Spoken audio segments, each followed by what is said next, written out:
Good morning friends. हमारा अभ्यासक्रम पूरा हुआ, बराबर। आज हम पुनरावर्तन जो पुस्तक के पीछे है वह समझेंगे, बराबर। तो पुनरावर्तन के प्रश्न और उसके उत्तर मैं आपको समझा दूंगी। पुनरावर्तन है इसीलिए आपको ही लिखना है।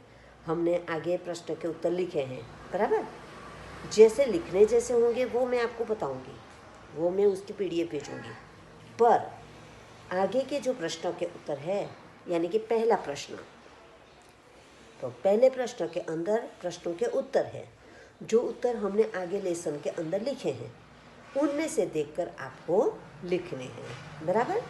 तो हमारा पहला प्रश्न क्या है कि हमारे मन में कैसी भावना होनी चाहिए। तो कैसी भावना होनी चाहिए? तो हमारे मन में किसी से बदला लेने की भावना नहीं होनी चाहिए, यानी कि भावना लेने की बदला लेने की भावना होनी चाहिए नहीं, बराबर। अब दूसरा प्रश्न कि हस्ताक्षर करने के बाद गांधी जी ने क्या लिखा। तो हस्ताक्षर करने के बाद गांधी जी ने लिखा, तुम्हारे इन आभूषणों की अपेक्षा तुम्हारा त्याग ही सच्चा आभूषण है, बराबर। अब तीसरा प्रश्न क्या है कि हमें पुस्तकें क्यों पढ़नी चाहिए। तो पुस्तकें हमें ज्ञान देती है, वे हमें अच्छे बुरे की पहचान कराती है, किताबों से हमारी जिज्ञासा की पूर्ति होती है। हम में जो जिज्ञासा होती है जानने की, तो वो भी पूरी होती है। तो जिज्ञासा की पूर्ति होती है।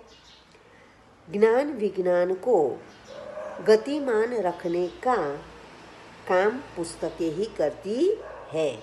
गतिमान आगे बढ़ाते जाओ तो वो काम भी पुस्तक करती हैं। एक पढ़ेंगे तो 10 को कहेंगे कि अच्छी है, तो 10 जन पढ़ेंगे, वो 10 और 10 को कहेंगे तो 10 10 100 हो गए ना। तो कितने सारे लोगों ने, तो ये गतिमान का काम भी पुस्तकें करती हैं। पुस्तकों से सच्ची मित्रता का लाभ अवश्य मिलता है, यानी कि पुस्तक हमारी सच्ची मित्र है, उसका लाभ हमें मिलता है। तो इस तरह हमारे जीवन में पुस्तकों का बहुत महत्व है। समझ गए? अब चौथे प्रश्न में क्या है, समय और शक्ति की बचत कैसे होती है। तो कंप्यूटर जैसे वैज्ञानिक उपकरणों के प्रयोग से समय और शक्ति की बचत होती है। समझ गए? अब पांचवा प्रश्न कि खलीफा ने हसन को अपने दरबार में क्यों बुलाया। तो एक दिन खलीफा अपना भेष बदलकर शहर में घूम रहे थे। एक जगह उन्होंने कुछ लड़कों को न्यायालय का खेल खेलते हुए देखा। वे छिपकर उनका खेल देखने लगे। जो लड़का न्यायाधीश बना था, उनकी समझदारी और निर्णय करने की शक्ति की पद्धति उन्हें बहुत अच्छी लगी। उन्हें लगा कि अली ख्वाजा और वाजिद के झगड़े को यह लड़का सुलझा सकता है। इसलिए उन्होंने हसन को अपने दरबार में बुलाया। समझ गए? तो ये हमारे प्रश्नों के उत्तर थे। जो आपके नोट में आगे लिखे हैं उनमें से देखकर आपको लिखने हैं। इनके उत्तर की पीडीएफ मैं नहीं भेजूंगी, बराबर। अब आगे दूसरा प्रश्न क्या है? तो दूसरा प्रश्न एक प्रश्न और बाकी रह गया कि देवेंद्र ने भिखारी के लिए क्या किया। तो देवेंद्र ने क्या किया था? तो अंधा और बूढ़ा भिखारी राह के बीच में पड़ा करा रहा था। देवेंद्र ने उसे वहाँ से उठाकर फुटपाथ पर बिठाया। जो रोटी बाहर गिर गई थी वह कटोरे में डाल दी। सड़क पर उसके बिखर गए पैसे भी कटोरे में डाल दिए। भिखारी के पांव में लगे घाव से खून बह रहा था, इसलिए देवेंद्र उसे सहारा देकर अस्पताल ले गया और वहाँ उसने भिखारी को भर्ती करवा दिया, बराबर। तो ये हमारे 1 से 6 प्रश्न हुए। अब प्रश्न नंबर 2 क्या है? तो निम्नलिखित परिच्छेद को पढ़कर प्रश्नों के उत्तर दीजिए। अब परिच्छेद क्या है? तो जीवन में खेल बहुत जरूरी है, यानी कि ये पैराग्राफ खेल के बारे में है। हमें खेलना है, पर कैसे खेलना है, क्यों खेलना है, ये समझाता हुआ पैराग्राफ है, यानी कि खेल का महत्व, बराबर। तो जीवन में खेल बहुत जरूरी है। खेल से मनोरंजन मिलता है, हमारी तंदुरुस्ती ठीक रहती है, हम कभी बीमार नहीं पड़ते। रोज खेलने से खाया हुआ अन्न पच जाता है और शरीर में स्फूर्ति आती है। खेल हमारे सारे शरीर को मजबूत बनाते हैं और हमारा दिमाग तेज करते हैं। जो लड़के नहीं खेलते वे आलसी और बीमार रहते हैं। खेलते समय हमें अपने साथियों का ख्याल रखना पड़ता है, क्योंकि हम अकेले नहीं हैं, हमारे साथी भी हमारे साथ है। जो हमें नुकसान हो, हमें कोई तकलीफ हो तो हमें कैसा लगता है, तो वैसा ही हमारे साथियों को भी लगता है, तो हमें उसका ध्यान रखना पड़ता है। उनसे हम खूब मिलजुल कर खेलते हैं, जिससे हमसे कई अच्छी आदतें आप ही आप आ जाती है। कोई अच्छा लड़का हो, उसकी संगत में हम रहे तो हम में जो बुराई है वो निकल जाती है और अच्छी संगत हो जाती है। ये आदतें आगे जाकर हमारे लिए बड़ी लाभकारक होती है। इसलिए पढ़ाई के साथ साथ खेल पर भी पूरा जोर देना चाहिए। अब ये पैराग्राफ, इस पैराग्राफ पर से हमें प्रश्न के उत्तर लिखने हैं। कौन से प्रश्न है? तो जीवन में खेल क्यों जरूरी है? तो खेल से मनोरंजन होता है, तंदुरुस्ती ठीक रहती है और हम निरोगी रहते हैं, यानी कि बीमार कम पड़ते हैं या पड़ते ही नहीं हैं। खाया हुआ अन्न खेलने से पच जाता है और शरीर में स्फूर्ति रहती है। खेल से शरीर मजबूत और दिमाग तेज बनता है, इसलिए जीवन में खेल जरूरी है ना। ऊपर के पैराग्राफ यानी कि परिच्छेद के अंदर ही उसका उत्तर है, आपको ढूंढना है, बराबर। मैंने तो कह दिया, अभी समझकर आपको फिर ये लिखना है, बराबर। अब दूसरा, खेल के अभाव में क्या होता है, यानी कि हम जो खेलते नहीं हैं तो क्या होता है। तो अब उसके लिए खेल के अभाव में शरीर में आलस्य रहता है, यानी कि शरीर में आलस आ जाती है और भोजन का पाचन ठीक से होता नहीं है। इनसे हमारा शरीर स्वस्थ नहीं रहता और हम बीमार तथा कमजोर हो जाते हैं, है ना। तो ये भी उसके ऊपर है ना उत्तर, वो उत्तर लिखना है। अब तीसरा प्रश्न, क्या पढ़ाई के साथ खेल पर जोर देना चाहिए, क्यों? तो अब हाँ, उसका उत्तर क्या है? हाँ, पढ़ाई के साथ खेल पर भी जोर देना चाहिए, क्योंकि खेलते समय हम साथियों के साथ मिलजुल कर खेलते हैं। हम साथियों का ख्याल रखते हैं। इससे हम में अपने आप कई अच्छी आदतें आ जाती है। ये आदतें हमारे भावी जीवन में बहुत उपयोगी साबित होती है ना। ये प्रश्न का उत्तर भी है उसमें। अब परिच्छेद का योग्य शीर्षक दीजिए। तो क्या दोगे? पहले ही हमने कहा था खेल का महत्व, और कुछ देना हो तो भी हम दे सकते हैं। खेल से लाभ, है ना, खेल के लाभालाभ ये भी लिख सकते हो। तो इनमें से आपको जो पसंद आए वो शीर्षक आप लिखोगे। अब तीसरा प्रश्न देखते हैं। तीसरा प्रश्न क्या है कि निम्नलिखित विषय पर अपने विचार लिखिए। आपको ये अपने शब्दों में लिखना है, मैं यहाँ समझा रही हूँ, बराबर। तो पहला है विज्ञान का महत्व। तो विज्ञान का महत्व क्या है?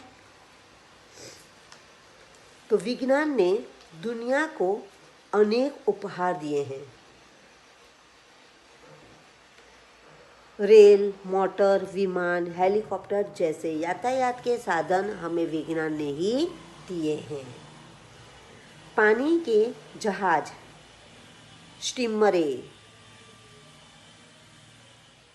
पनडुब्बियों भी उसी ने दी है।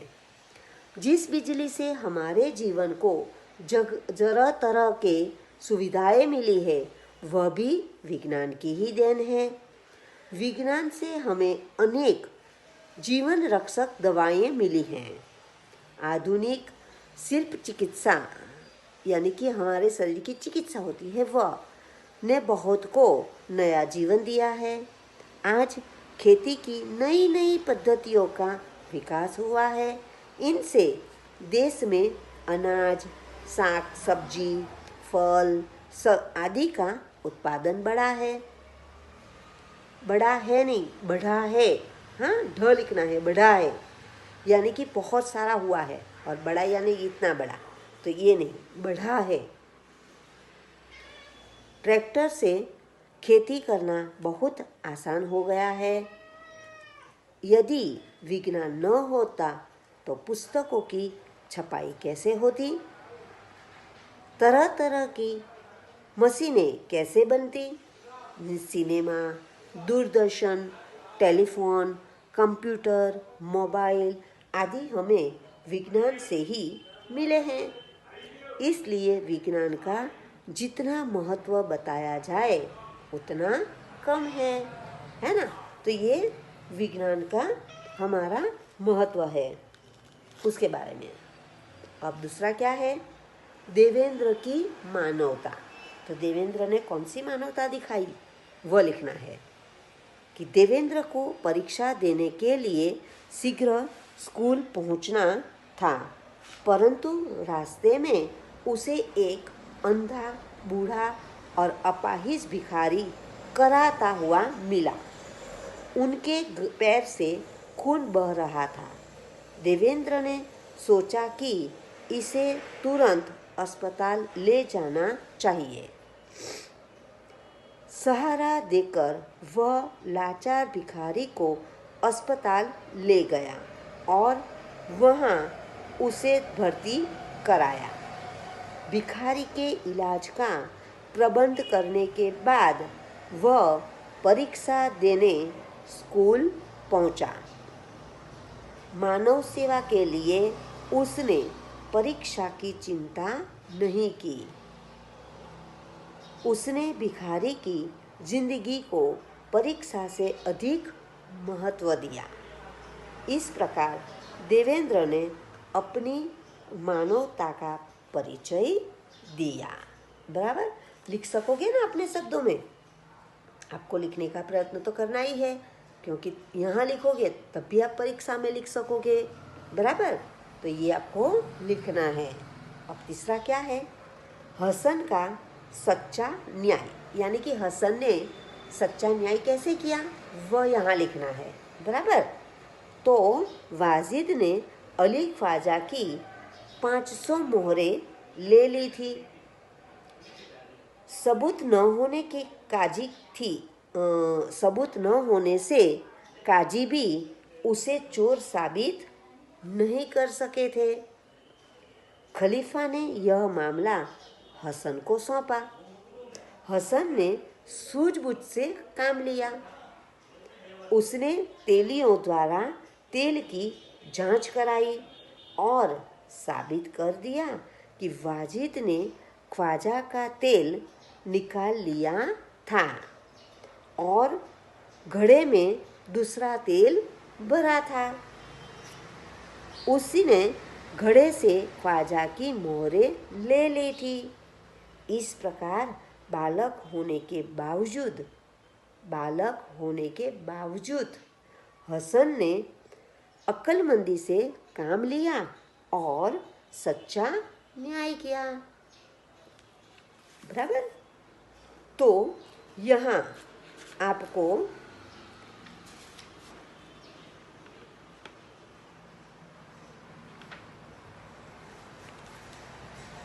ये 2 प्रश्न लिखने हैं।